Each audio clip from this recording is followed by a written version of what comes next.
स्वागत है आप सबका हमारी खास सीरीज मार्केट मास्टर्स में। और आज हमारे साथ कार्यक्रम में शामिल हो रहे हैं कंप्लीट सर्कल वेल्थ के सीईओ और मैनेजिंग पार्टनर गुरमीत चड्ढा साहब। और गुरमीत सर से हमें बहुत सारी बातें करनी है, एक एक करके मैं सारे विषय लेता हूं। और सबसे पहले वैसे गुरमीत सर, जब आपको फ्राइडे को थर्सडे को जब हमने फिक्स किया था, तब हमने ये सोचा था कि आपसे ट्रंप और पुतिन के बीच में जो मुलाकात होगी उसके ऊपर पूछेंगे।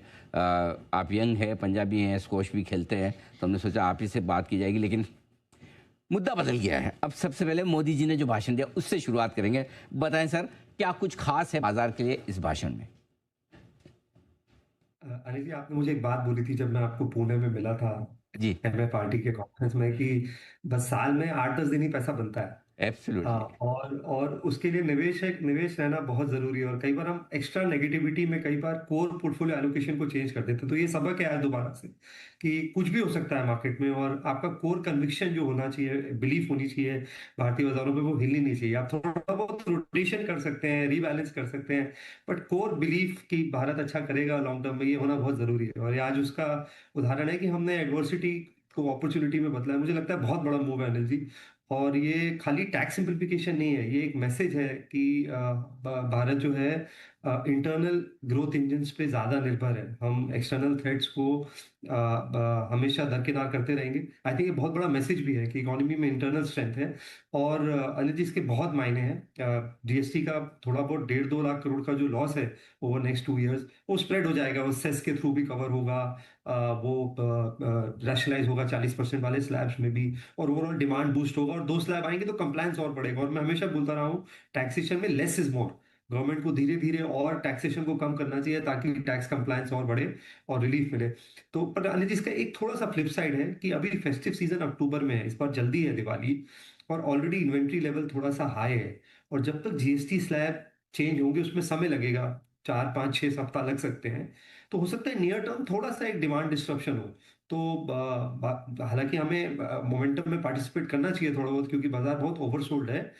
बट ये भूलना नहीं चाहिए कि डिमांड, एक्चुअल डिमांड में थोड़ा पोस्टपोनमेंट हो सकता है। और क्योंकि फेस्टिव सीजन अभी, और इन्वेंट्री लेवल ऑलरेडी हाई है, क्योंकि पिछला सीजन बहुत अच्छा नहीं गया है, चाहे वो ऑटो है, अप्लायंस मेकर है। तो नियर टर्म में थोड़ा सा डिमांड सॉफ्ट रह सकता है, तो अर्निंग में हो सकता है इतनी जल्दी ना दिखे।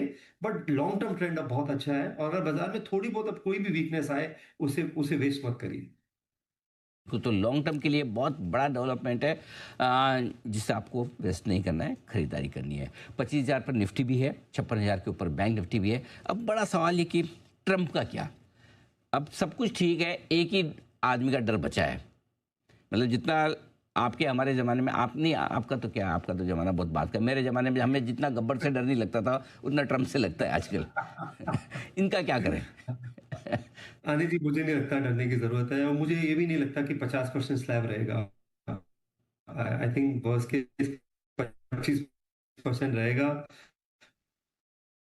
और आप देखिए, एक चीज मैंने देखी है पॉलिटिक्स में, मुझे ज्यादा समझ नहीं है, जब सारे लीडर्स एक तरफ जाने लगे, इसका मतलब मंडे को आज, तो मुझे ऐसा लगता है यूक्रेन रशिया वॉर का रेजोल्यूशन जो है नियर है, और उसका बेनिफिट जो है बाजार को धीरे धीरे मिलेगा। तो बहुत नेगेटिव होने की जरूरत नहीं है। और यूएस जीडीपी जो है वो बहुत छोटा पार्ट है मार्केट का। बिल्कुल। अ, ये भी सॉल्यूशन होने की तैयारी में। अब ऐसे में बड़ा सवाल ये है अनिल जी, कि सॉरी, नेटवर्क पे थोड़ा जी इशू जी था। जी। हाँ, हाँ जी, आप अपनी बात पूरी करें। जी जी। सॉरी, थोड़ा सा नेटवर्क में इशू था अनिल जी। जी हाँ। जी गुरमीत जी, तो आप बता हाँ। रहे थे कि मतलब अमेरिका के साथ हमारा जो ट्रेड है वो पूरी ओवरऑल इकोनॉमी का बड़ा छोटा सा हिस्सा है, वहां तक आप बोले थे। हाँ, तो मैं कह रहा था अनिल जी, ये भी रिजॉल्व हो जाएगा। और मुझे नहीं लगता है 50% टैरिफ तो एक तरीके से नो ट्रेड वाला जोन है, 25% थोड़ा रिस्ट्रिक्टिव जोन है। मुझे लगता है ये इशू भी रिजॉल्व होगा। और आप 150 करोड़ की आबादी के कंज्यूमर मार्केट को इग्नोर नहीं कर सकते बहुत समय तक। आप चाइना में ऑलरेडी आप एंटी यूएस नैरेटिव है, इंडिया में लगभग ये शुरू हुआ है, और ये जो हॉस्टिलिटी है ज्यादा समय रहेगी नहीं। तो मुझे मुझे लगता है कि इसका भी रेजोल्यूशन जल्दी आएगा, और जब तक ये ओवरहैंग है शायद आपको वैल्यूएशंस भी बेटर मिले। तो कुछ समय के लिए इसमें जो अच्छे सेक्टर्स हैं बहुत ज्यादा इंपैक्ट हो गए हैं, लेकिन कंपनीज बहुत अच्छी हैं, वहां पे आप थोड़ा सा ध्यान दे सकते हैं। चाहे वो टेक्नोलॉजी स्पेस है, टेक्सटाइल स्पेस है, तो इसको भी मौके की तरह यूज करें। मुझे नहीं लगता ये लंबा चलेगा नहीं जी। हम्म, ठीक बात है। ये निवेश के लिए बेहतरीन मौका है आपके लिए। अब आइए एफआईज की बिकवाली। इतने दिनों से मूड खराब है, क्या है?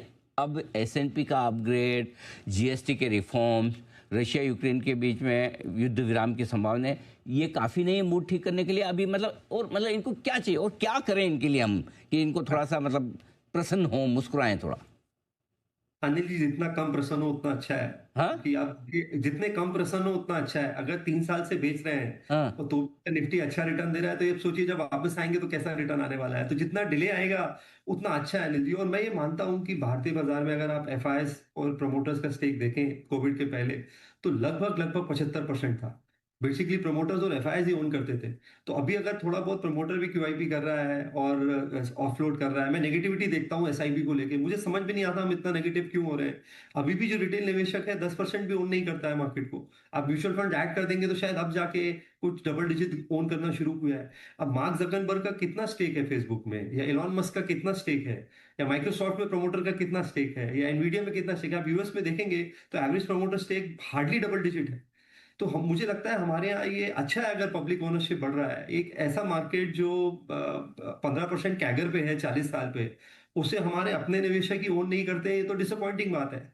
और ये जो नेगेटिविटी है एसआईपीस को लेके, ये मुझे बिल्कुल समझ में नहीं आती अनिल जी। अगर रिटेल ज्यादा पार्टिसिपेट कर रहा है और लंबा सेविंग्स यहाँ पे दे रहा है तो अच्छी बात है। तो जितना एफआईज अंडरवेट है या न्यूट्रल है अच्छा है। और एक समय में अनिल जी आएंगे, मुझे लगता है केस स्टडी लिखी जाएगी 4-5 साल बाद, कैसे जो दशक का सबसे अच्छा मार्केट था उसको एफआईज ने मिस किया। ये तो करण अर्जुन आएंगे बिल्कुल। कहाँ जाएंगे, आएंगे। लेकिन देखते हैं कब मूड बदलता है। लेकिन एक चीज़ है, अब लोगों का मूड बना है पैसा लगाने का। लोकल इन्वेस्टर भी जो साइड लाइन पर बैठे थे, इंतजार करते हैं, अब लग रहा है कि अब ठीक है। मतलब ऐसा कमी देखने को मिलता है गुरमीत सर की, मतलब चीज़ें अच्छी ज़्यादा हो और सेंटीमेंट खराब हो। नहीं तो इतनी अच्छी चीज़ों के बीच में निफ्टी शायद 26,000 दिखता था, राइट? लेकिन वो नहीं है, अभी भी 25 है। कहाँ पैसा लगाएं? निवेश करना बाकी रह गया है, नहीं क्या चलो 24,500 पे, अब कहाँ करें? अनिल जी, मैं ये बार बार बोलता हूँ कि हमारी प्रॉब्लम थोड़ी सी इंटरनल भी रही है। हम एफआईएस को भी थोड़ा ब्लेम कर सकते हैं। थोड़ा सा ग्लोबल मार्केट्स में रिलेटिव कंट्रीब्यूशन भी होता है। बाकी मार्केट्स ने हमसे बेहतर किया है, तो जो शॉर्ट टर्म फ्लोज है वहां जाते हैं। मुझे लगता है जब अर्निंग ग्रोथ 11-12% आ जाएगी, तो ये जो 21 का पी है, अगर आप पैग निकालेंगे तो 2 के नीचे आ जाएगा, तब शायद बड़ा एफआई पैसा भी आएगा। तो मुझे लगता है शायद अर्निंग्स का इंतजार हो रहा है। थोड़ा सा डिमांड बूस्ट मिला है इनकम टैक्स कट से, अब इनडायरेक्ट कट से मिल रहा है। तो जैसी अर्निंग आएगी अगले क्वार्टर से, मुझे लगता है एफआई भी वापस आएंगे। 2-3 जगह का मैं बार बार आपको बोलूंगा, अर्निंग्स को मिस मत करिए। इस क्वार्टर में भी आप देखिए, बाजार ने जहां अर्निंग्स अच्छा था वहां रिवॉर्ड किया। ऑटो में एमएनएम का नंबर अच्छा था, उसको रिवॉर्ड किया। टीवीएस का नंबर अच्छा था, उसको रिवॉर्ड किया। टाटा मोटर्स का नतीजे अच्छे नहीं थे, वहां रिवॉर्ड नहीं मिला। सिमिलरली अगर आप फार्मा में आएंगे, आपको दिखेगा कि कहीं अच्छी सीडीएमओ के नंबर्स थे वहां रिवॉर्ड हुआ, कहीं नंबर्स अच्छे नहीं थे वहां रिवॉर्ड नहीं मिला। तो बाजार बड़ा क्लियर है। जब आप 2021 टाइम्स में न्यूज सब कुछ अच्छी है, अच्छी बात है। अर्निंग बेस मुझे लगता है चेंज होगा। अर्निंग्स पे ध्यान दें। मुझे लगता है बैंक्स और एनबीएफसीज आउट परफॉर्म करेंगे। बैंक्स ने उतना पार्टिसिपेट नहीं किया, और बैंक सबसे बड़ा बेनिफिशियरी है जब डिमांड रिवाइवल होता है एनबीएफसीज के साथ। मुझे लगता है इंश्योरेंस थोड़ा सा वापस आ सकता है, क्योंकि जीएसटी 18 से 5% होने का चांस, और रिलेटिव अंडर परफॉर्मेंस भी रहा है इंश्योरेंस सेक्टर में। ऑटो मुझे लगता है बहुत जोर से वापसी कर सकता है। पिछले 2-3 साल बड़े सबड्यूड निकले हैं, और स्पेशली इसमें जो टू व्हीलर और फोर व्हीलर जो कम सीसी वाले व्हीकल्स हैं, उनकी जो एंसिलरीज हैं, ओईएम्स हैं, वहां पे मुझे लगता है एनर्जी बहुत बेनिफिट आ सकता है, क्योंकि बिल्कुल केपेक्स नहीं हुआ है। सब ईवी और क्लीन एनर्जी के उसमें बेसिक ऑटो एंसिलरीज में केपेक्स नहीं हुआ है। यूक्रेन सबसे सेकंड बड़ा मार्केट था इंडिया के बाद ऑटो एंसिलरी में, और वहां हमने देखा डिस्ट्रप्शन हुआ है। तो बहुत ज्यादा आपको ऑपरेटिंग लेवरेज देखने को मिलेगा। अच्छी कंपनीज ऑलरेडी 80-90% कैपेसिटी यूटिलाइजेशन में है। तो हमारे पास पोर्टफोलियो में जैसे ऊनो मिंडा है, मुझे लगता है मदरसन सुमी जो ग्रुप है, वहां पे भी आपको तेजी देखने को मिल सकती है। तो जो थोड़े से अंडर ओन सेक्टर्स हैं जहां पे परफॉर्मेंस वापस आ सकता है, उस पर भी मौका बन सकता है। नहीं तो एक बात, ये सारे सेक्टर्स वो हैं जहां पर आपके